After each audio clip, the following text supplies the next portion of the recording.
Bersukacitalah sebab Tuhan sudah dekat. Para imam, biarawan-biarawati, dan seluruh umat Allah Keuskupan Ruteng yang dikasihi Tuhan.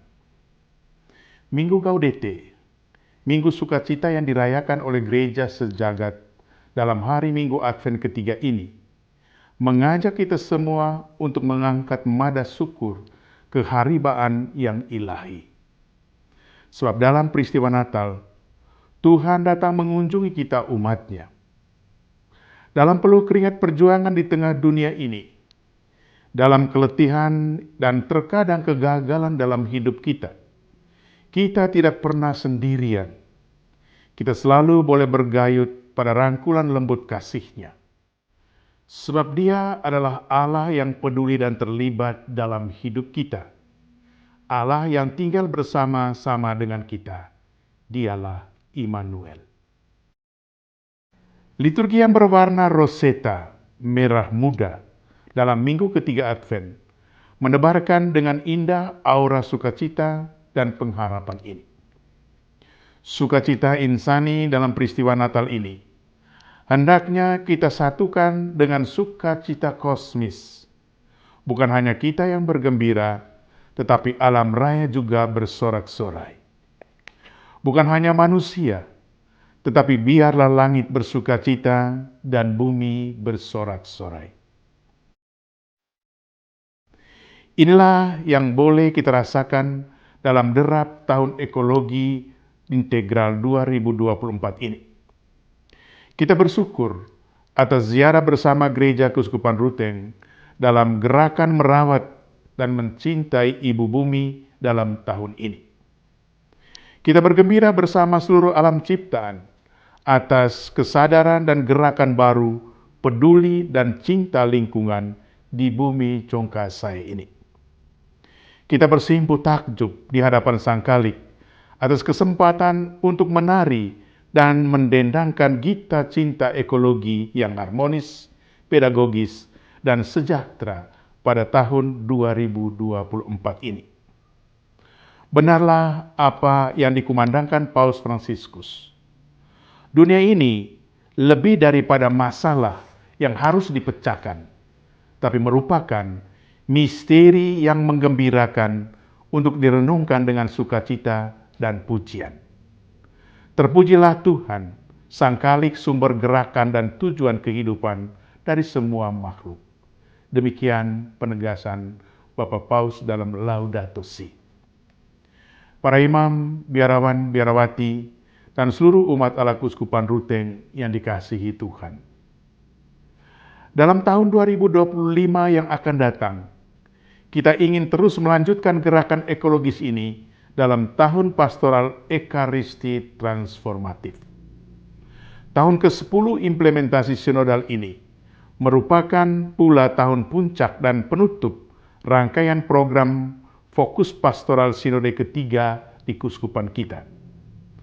Bapak Suci Paus Santo Yohanes Paulus II melukiskan dengan indah bahwa Ekaristi merupakan tindakan kosmik. Sebab walaupun Ekaristi dirayakan di gereja desa yang sederhana, Ekaristi senantiasa dirayakan pada altar dunia. Ekaristi menyatukan langit dan bumi, merangkul dan meresapi seluruh ciptaan. Dalam Ekaristi, bersatu dengan anak yang menjelma, seluruh kosmos mengucap syukur kepada Allah. Dunia yang berasal dari tangan Allah, berbalik kembali kepadanya dalam penyembahan yang penuh sukacita dan sempurna. Dalam roti Ekaristi, ciptaan diarahkan kepada pengilahian, kepada pesta pernikahan kudus, kepada penyatuan dengan Sang Pencipta sendiri, ungkap Paus Benediktus ke-16. Selain berdimensi ekologis, Ekaristi juga memiliki ciri sosial. Ekaristi tidak hanya mempersatukan kita dengan alam, tetapi juga mengajak kita untuk peduli dan terlibat dalam kehidupan sesama manusia. Ekaristi adalah perayaan pemberian dan pengorbanan diri Kristus di kayu salib. Ini adalah ungkapan tindakan cinta kasih yang total dan sempurna bagi mereka yang letih, haus, lapar, dan berbeban berat.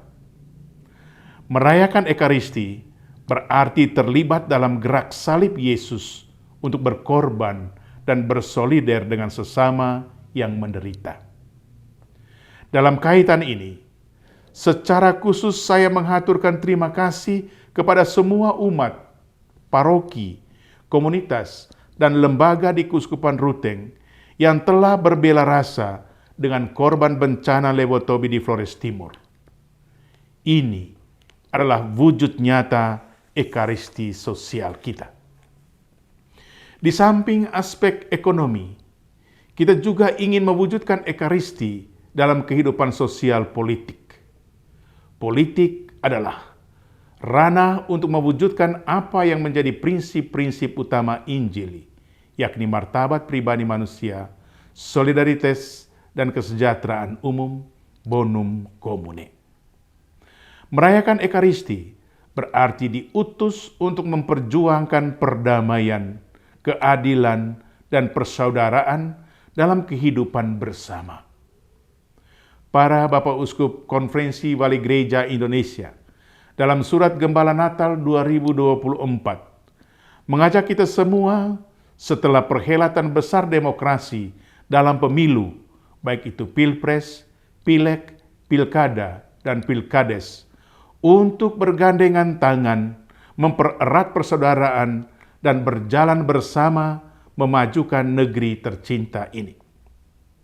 Kita diundang untuk terlibat membangun bangsa Indonesia menjadi Bethlehem baru, tempat lahir dan bertumbuhnya para pemimpin yang berjiwa pelayan, ugahari, hidup sederhana, dan mengutamakan kepentingan bangsa.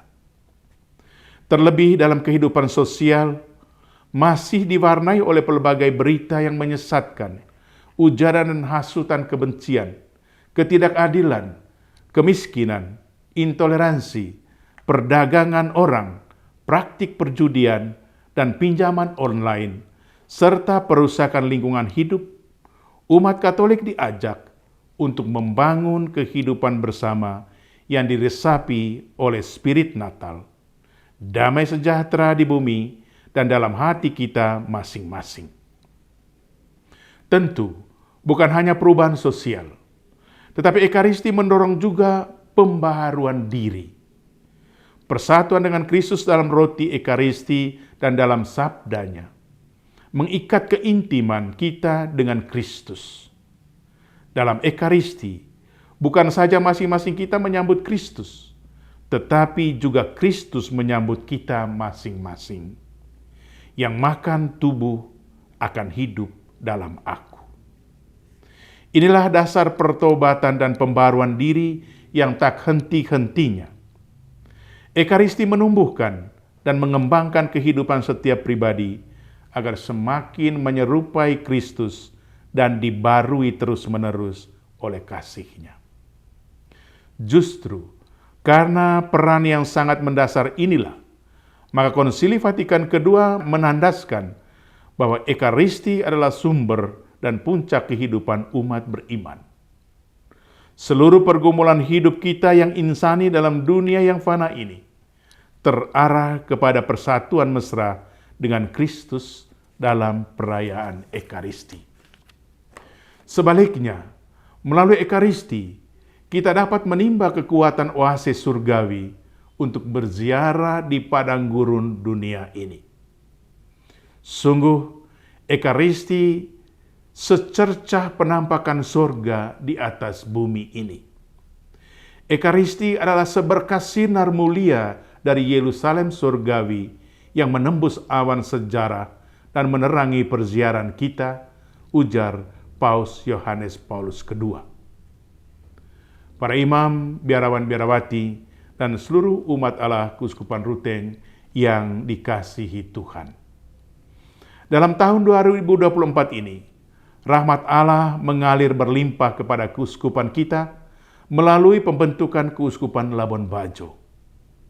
Dalam masa pontifikal kami, harapan dan amanat Sinode ketiga Keuskupan Ruteng pada tahun 2013 sampai 2015 tentang pemekaran Keuskupan Ruteng ke wilayah Barat Tanah Nucalale telah kita wujudkan. Pada tanggal 21 Juni 2024, Paus Fransiskus telah membentuk Keuskupan Labuan Bajo dan mengangkat Monsinyur Maximus Regus, Imam Diosesan Keuskupan Ruteng, sebagai gembala perdananya. Keuskupan Labuan Bajo mencakupi 25 paroki Keuskupan Ruteng yang berada di wilayah Kabupaten Manggarai Barat. Mari kita terus bergandeng tangan dan berjalan bersama-sama dengan Keuskupan Labuan Bajo dalam mewartakan sukacita Injil dan memberikan kesaksian tentang kebaikan Allah dari Waimokel di ufuk timur sampai dengan Selat Sape di ufuk barat.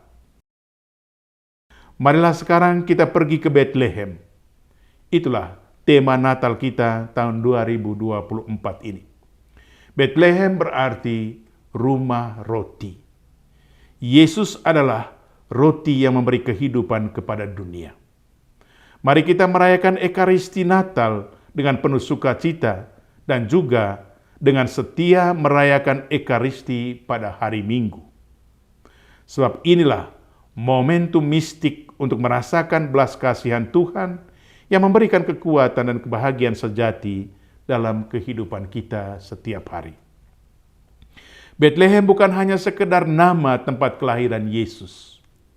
Bethlehem juga adalah simbol kelahiran Tuhan dalam hidup kita, di mana dan kapan saja. Karena itu, mari kita sekarang pergi mencari dan menjumpa Yesus dalam dinamika hidup sehari-hari di tengah-tengah keluarga kita, dalam kehidupan KBG dan paroki, dalam dunia kerja, dan dalam masyarakat kita. Biarkanlah Yesus Tuhan lahir dalam dirimu, meresapi hidupmu dengan gelora cinta yang tak kunjung henti. Selamat merayakan Natal tahun 2024 dan bahagia tahun baru 2025 kepada seluruh umat Keuskupan Ruteng. Tuhan memberkatimu.